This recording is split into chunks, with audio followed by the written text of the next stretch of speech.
Hey everybody, Marcus here. Teslas are usually really reliable vehicles, but occasionally things do break or you need maintenance done. Now, Tesla is just like any other car manufacturer in that they have service centers where you can drive your car to, drop it off, get it fixed, and pick it up later. But one of the very convenient things that Tesla does is mobile service. Now, mobile service is exactly that. They'll drive to wherever you are, whether you're at work, at home, or somewhere else, and they'll fix your car on the spot without you having to drive somewhere, drop it off, and take time out of your day to do that. And it's super convenient. So our Cybertruck had a little issue recently, and I was able to book a mobile service appointment for it. So I figured I'd go over the experience. I'll go over how to book the appointment in your app, how they communicate during the whole entire process, go over the repair itself, and then we'll talk about everything else. Keep on watching. Just like everything else with Tesla, you initiate a service appointment via the app. You want to swipe down on your car's menu down to the service button, click it, and you'll see a screen that says, "How can we help?"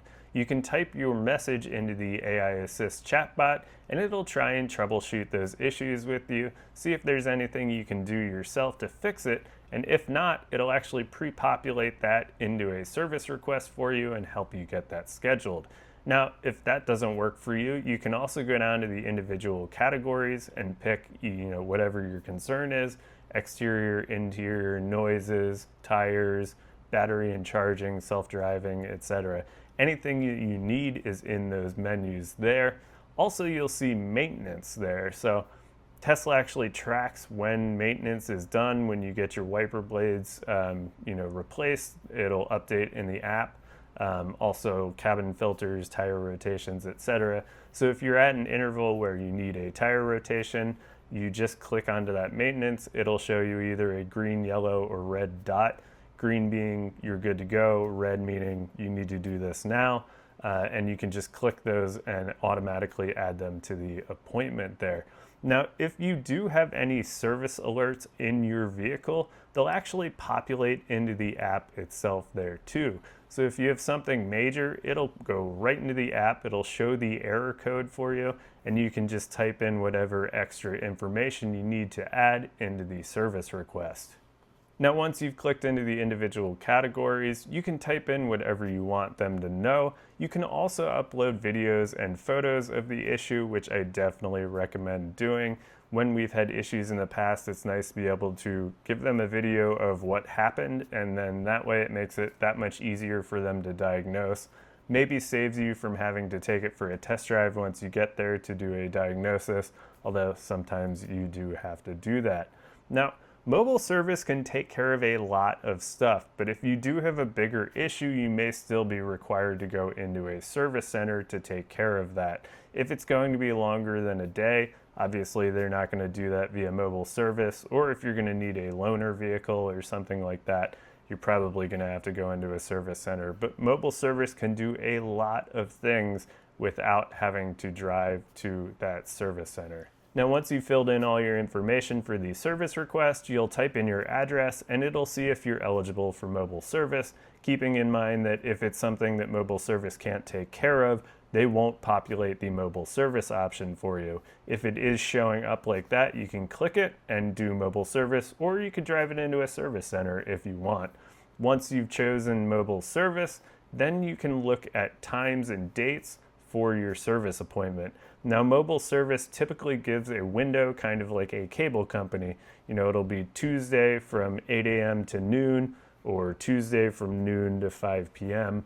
Once the appointment gets closer, they actually will message you in the app and tell you, hey, they're actually going to be there from 1:45 to 2:45, so keep an eye out for them.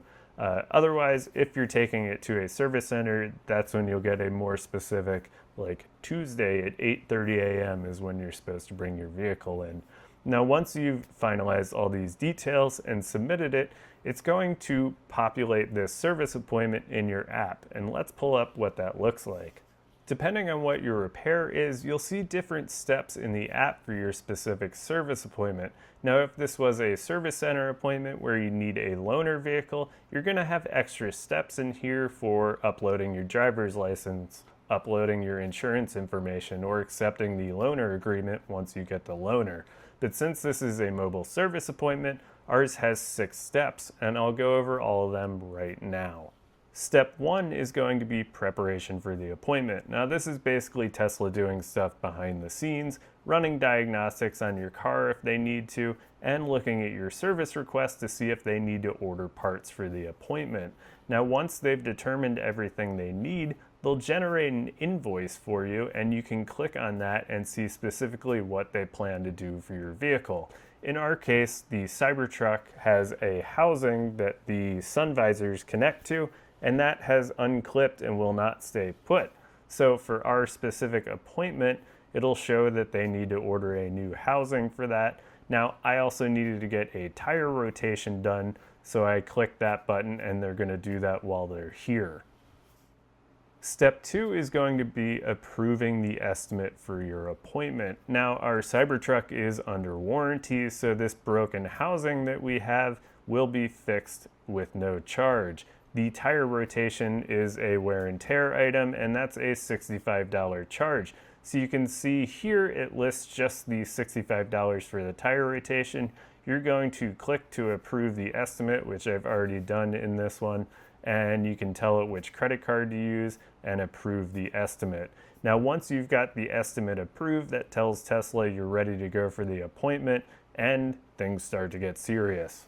Just kidding. The next step is the appointment itself. So this screen just shows you what day and time your appointment is, any details if you want to click that button there about what they'll be fixing. And this basically won't change unless Tesla has to reschedule or you ask them to reschedule your appointment. Step 4 is the repair progress for your vehicle. Now, if you're at a service center, this is much more useful because you can't see your vehicle. It basically highlights every concern that you have and shows where Tesla is along in that process. It might say waiting for parts, or if they're installing something, it'll say installed. Then it'll say resolved afterwards. You can actually click into it too and see the technician notes for what they found and fixed during it. During a mobile service appointment, you're likely just going to see that the technician marks them all as resolved at the end of the appointment versus seeing them checked off one by one. Now Tesla also does a live activity with this if you're an iPhone user, and you can see it right on your home screen and it will show you the progress of the repairs. So that's really nice to see. Now once your repair is all finished, you'll get the pay invoice screen, step 5. This is just like paying anything else with Tesla. You can pay with your credit card. If you have Tesla credits from referrals, you can use them here. Basically, you're agreeing to the work that was done. You'll get a finalized invoice showing everything that was done, replaced, repaired, and the final cost for your appointment. If you're happy with all this, you just click approve and pay for your appointment. And then you'll see step 6, which is the summary of your service appointment. Now, you're going to get that full PDF invoice there. If you need that for any reason, you can click into that and save that, look over it, whatever you'd like to do. And 24 hours after your appointment, that share feedback button will populate, and you can click it and share feedback about your appointment, good or bad, whatever it is. Now, once you've completed this, your appointment will disappear from the main screen of the app where you see it. If you do, for whatever reason, need to go back into the history for your vehicle and see a specific service visit, you just click into service and there's a history menu there. You can look over any service appointment you've had, have all the invoices, etc. that you would need. Now that I've shown you how to schedule an appointment in your app, the next thing to do is hurry up and wait for your appointment to get here. Now, I noticed this issue on Thursday morning. I put in the service request a little bit after that. It took about an hour for them to respond and allow me to schedule an appointment. Actually could have had them come out next day to fix this, but it didn't work with my work schedule, so I had them come out on my day off today, Tuesday, to fix it.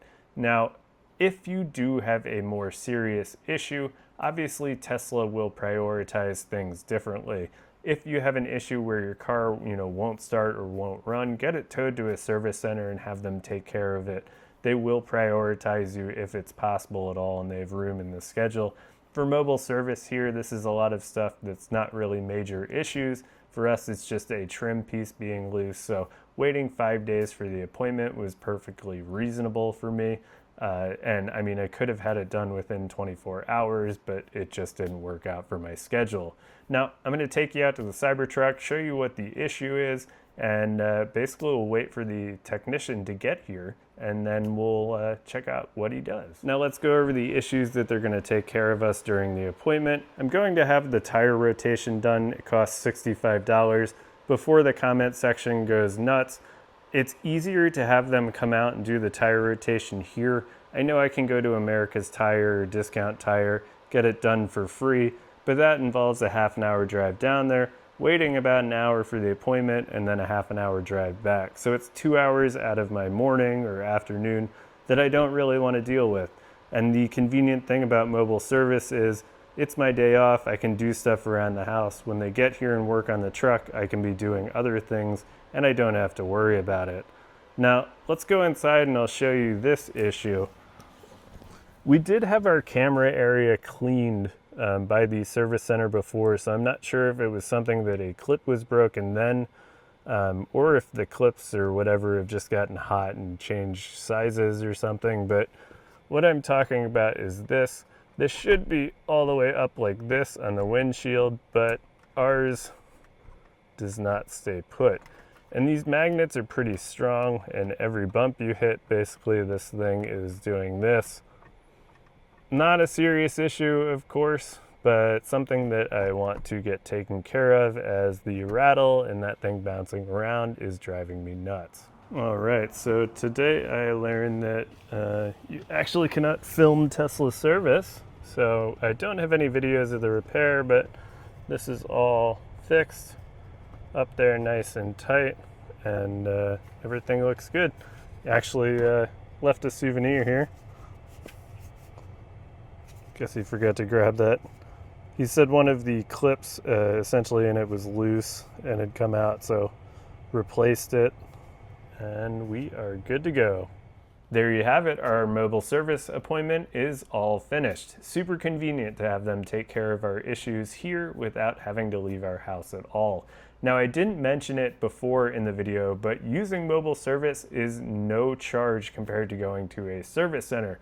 I wouldn't necessarily say it's free. If your car is not under warranty, you're obviously going to pay for repairs, but there's no difference in price between a service center appointment and a mobile service appointment. So keep that in mind. Now, we've owned 5 different Teslas, and we've had little issues along the way with all of them. Mobile service has been able to take care of the vast majority of those, only requiring a couple appointments going into the service center. Our dog actually loved the one mobile service technician so much, she would sit there next to his leg and just help him the entire appointment. And we love our mobile service technicians too. Great people, make it super convenient to get any maintenance or little issues fixed on our Teslas without having to go anywhere or drive 30 or 40 minutes to a service center. So let me know in the comments down below, have you ever used Tesla mobile service? Do you find it convenient? Do you prefer going to a service center otherwise? Let me know. Hope you enjoyed this one. See you on the next one.